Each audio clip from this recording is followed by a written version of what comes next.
বিসমিল্লাহির রহমানির রহিম। আলহামদুলিল্লাহি রব্বিল আলামিন। সমস্ত প্রশংসা আল্লাহ পাক সুবহানাহু ওয়া তাআলার জন্য।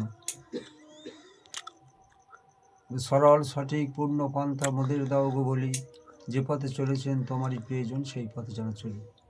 আমার চ্যানেলের নাম হলো মানবতা সরল পথ 2। এখন এখানে যে সংক্ষিপ্ত কথা বলা হবে, এই কথাগুলো শোনার পরে মুখস্থ করা আর ফ্যামিলিকে সেইটি শেয়ার করা, তাদের শোনানো।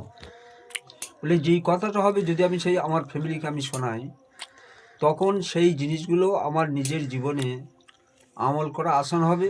আর আল্লাহ পাক সুবহানাহু ওয়া তাআলা আমল করার একটা সুযোগ করে দেবে।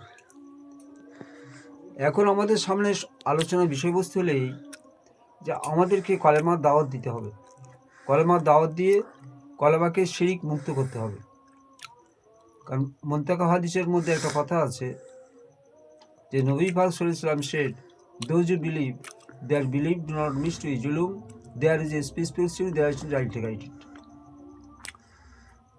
আল্লাহ পাক জানিয়েছেন যে তোমরা যারা ঈমান নিয়ে এসছো, ঈমানের সঙ্গে শিরিক মেশাওনি।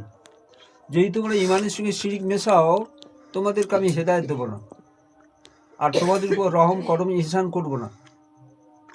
তাহলে এখন আমাদের ভালো করে জানতে হবে যে কলমার দাওয়াত দেওয়া তো আমাদের জন্য